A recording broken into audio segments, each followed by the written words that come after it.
안녕하세요. 똑소리 나는 채널의 똑순입니다. 제가 지난번에 올렸던 저소득층 한시지원금 50만원 정말 많은 분들이 봐주시고 또 댓글로 문의도 주셨어요. 그리고 드디어 정부에서 세부적인 내용을 발표했습니다. 언제 신청할 수 있는지, 어디서 신청하면 되는지, 미리 준비해야 할 서류는 뭔지, 그리고 기초생활수급자도 지원금 50만원 중복해서 받을 수 있는지 등 새로 발표된 내용부터 여러분이 헷갈려 하시는 내용까지 오늘 정말 똑소리 나게 정리해볼게요. 구독!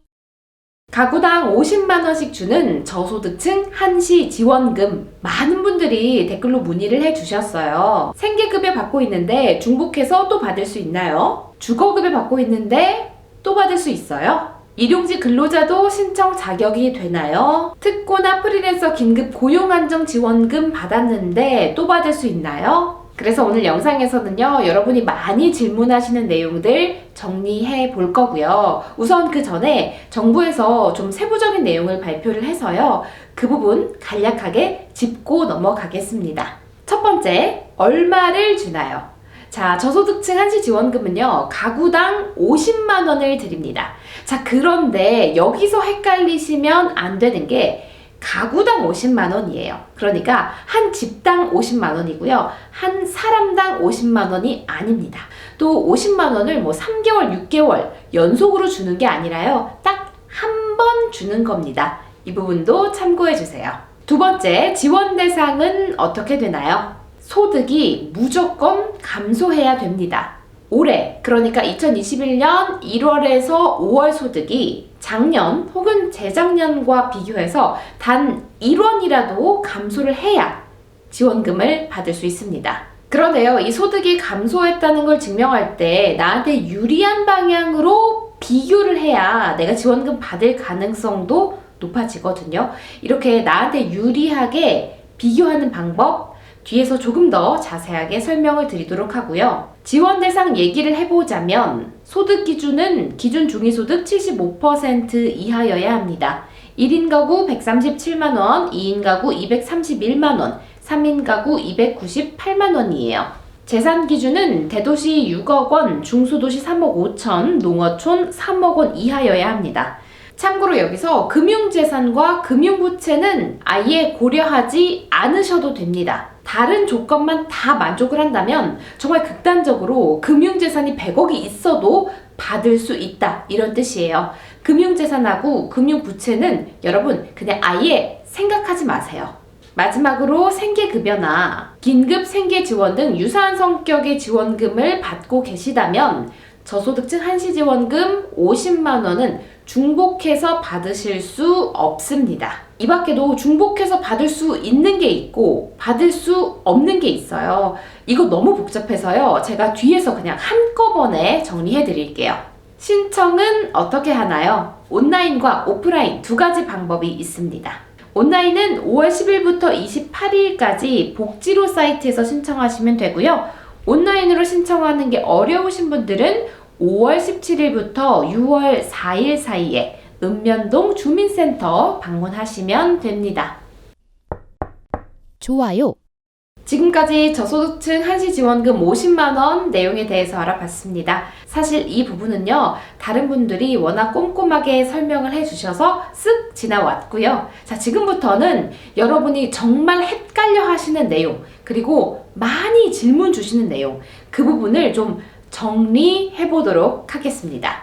첫 번째, 지원금 중복 수급 관련이에요. 제가 이미 정부에서 지원금을 받고 있는데 저소득층 한시지원금과 중복해서 받을 수 있을까요? 자, 요즘 정부에서 주는 지원금 정말 많고 정말 다양합니다. 이름도 거의 비슷해서 굉장히 헷갈려요. 그래서 많은 분들이 아마 이렇게 생각하실 거예요. 무작정 신청을 했다가 자격이 안 됩니다. 수급 자격 인정 못 받으면 힘은 힘대로 들고 고생은 고생대로 하고 허무하기만 하고 힘만 빠지죠. 알고 보니 중복 지급이 된다고 하면 내 아까운 지원금 날린 거니까 이건 또 너무 아깝잖아요. 그래서 저소득층 한시지원금 중복이 되는 것과 중복이 안 되는 것 좀 깔끔하게 정리를 해보도록 하겠습니다. 눈 크게 뜨고 봐주세요. 1번 기초생활수급자 중 생계급여 수급자, 2번 긴급복지 생계급여 수급자, 3번 특고 프리랜서 긴급 고용안정지원금, 4번 일반 택시기사 긴급 고용안정지원금, 5번 방문 돌봄 종사자 생계지원금, 6번 버팀목 플러스 자금, 7번 피해 어업인, 임업인, 전세 버스기사 소득안정지원금. 자, 다시 한번 말씀드리지만 지금 방금 나온 이 지원금을 받고 계시다면 저소득층 한시지원금 50만원 받으실 수 없습니다. 반면에 여기 나와 있는 지원금이 아닌 국민취업지원제도의 구직촉진수당 받고 있는데 가능한가요? 혹은 한부모 가정이라서 각종 수당 받고 있는데 이것도 가능한가요? 라고 물어보시는데요. 네, 이 부분은 딱히 안 된다라는 말이 없기 때문에 꼭 신청을 하시기를 추천드립니다. 두 번째, 소득 감소 증빙 관련이에요. 자, 먼저 이 부분은요, 여러분 본인의 소득이 어떻게 발생하고 있는지 먼저 확인을 하셔야 돼요. 자, 내 소득이 첫 번째, 거의 일정하다.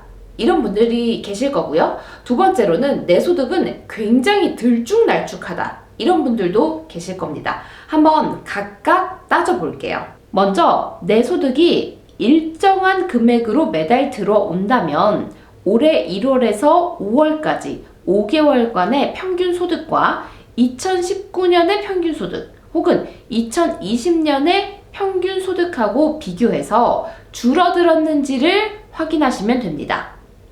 반대로 나는 소득이 들쭉날쭉하다 하시면 평균보다는 특정 월을 비교하시는 게 더 유리할 수 있어요. 자, 올해 3월과 작년 3월 혹은 올해 3월과 재작년 3월 이렇게 비교를 해서 소득이 줄었는지를 확인해 보세요. 이런 방법으로 자신한테 유리한 소득 증빙 방법을 찾아가시면 되는 겁니다. 세 번째, 증빙 서류예요. 정말 많은 분들이 실제로 소득이 감소했지만 이 증빙 서류가 너무 까다로워서 이 증빙 서류를 다 준비할 수가 없어서 지원금 받는 걸 그냥 포기하는 경우가 많습니다.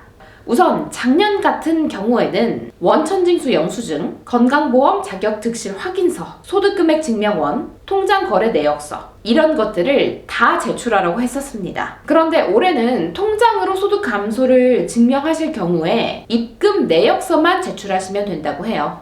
이 입금 내역서는요, 은행에 가면 쉽게 발급 받으실 수 있습니다. 그런데 나는 이 또한 없다 하시는 분들은요, 소득 감소 신고서나 매출 감소 신고서만 직접 작성하셔서 제출하셔도 된다고 해요. 똑순이TV, 오늘은 저소득층 한시 지원금에 대해서 알아봤습니다. 지원금 50만원.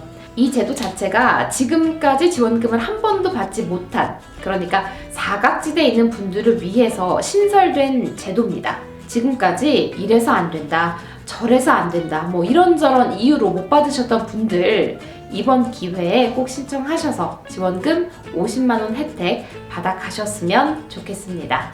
오늘 영상 유익하셨다면 구독과 좋아요 부탁드리고요. 저는 다음 시간에 더 똑소리 나는 영상으로 찾아오겠습니다. 고맙습니다.